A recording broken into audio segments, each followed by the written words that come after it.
This is Leslie with Simply Vegan, and I'm a down-home vegan.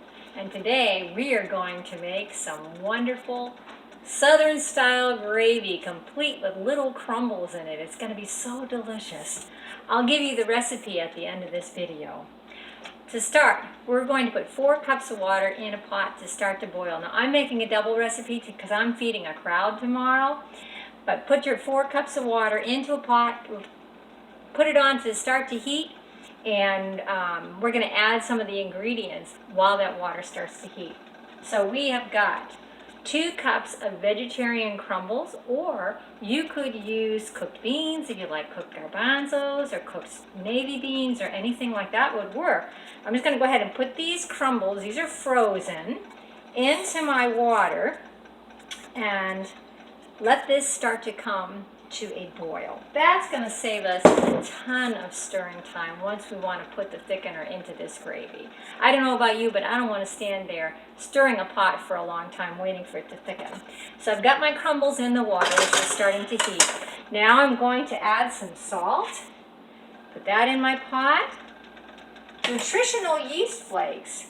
This is a yellow powder. It's high in B vitamins. It's a great source of fiber and protein. Easy to find at your local health food store. It's a pretty popular item. It's even wonderful sprinkled on popcorn with a little bit of salt to give it sort of a cheesy flavor. Delicious stuff. Then I'm going to add some powder.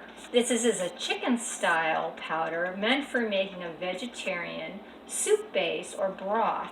So I'm going to add that to my water. Let that start to boil. And then I'm going to add some onion powder. Can hardly make a savory dish without some onion powder. And we're just going to stir this up and put the temperature up. Okay, our next ingredient is raw cashews. Now these are not like the store-bought party snacking type cashews that have been fried in oil and heavily salted. These are just raw cashews that you can get at a health food store. I buy the whole ones. You can get them in smaller pieces if you want. But they are a little bit dirty when you get them. So you want to put them in a sieve, put them under the running faucet, and just kind of stir them up a little bit with your hands to rinse off any dust or things that might be on them from the processing. Okay, now we are going to put this all in our blender.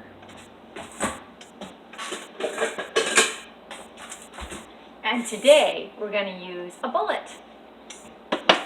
So in goes my cashews. Uh-oh, dropped a couple in the pot.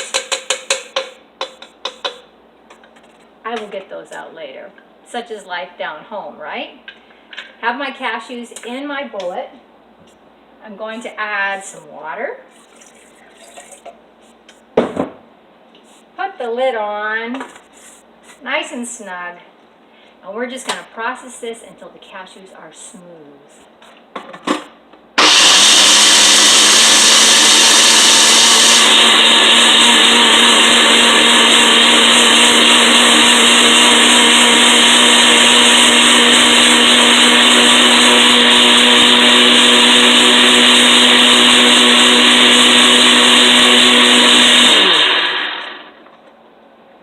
Okay, this gives richness to our gravy, gives it a really nice mouth feel, adds some fat to it, but this is a healthy fat. This is not the type of fat that you put it in your lips and it goes directly to your hips. This is good, nutritious fat that comes naturally in the nuts, just the way God made it. All right, now, this is nice and creamy. I'm going to add some cornstarch. Now, the cornstarch, of course, is a thickener. You don't want to add cornstarch directly in as a powder form, directly into a hot boiling pot, because when you do that, it'll just clump up and turn into gel on you. So you want to blend it up with something that's cold first. So I'm going to put it in my bullet here with my cashews and my water.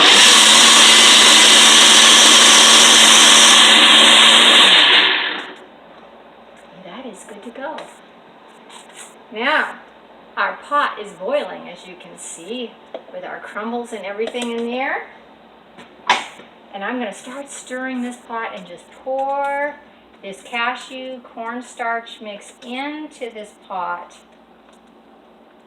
And this is going to thicken up very quickly. This gravy is wonderful on rice, over baked potatoes. You could put it on biscuits. You could put it on toast. The cornstarch helps to thicken it up and give it that rich mouthfeel without having a lot of extra fat in the recipe. Ooh. Ooh, I wish you could smell it. It smells so wonderful. Just get my last little bits out of here. You could even leave a couple tablespoons of the water out of the first measure and use that to rinse out your blender and give it a little shake and put that on if that works good for you. And this is thickening up so beautifully. Just like that sausage and gravy that Southerners enjoy eating so much, only without the cholesterol, without the saturated fat. Just a wonderful and delicious gravy. Wow, I wish you were here to enjoy this with me. Till next time, bon appetit.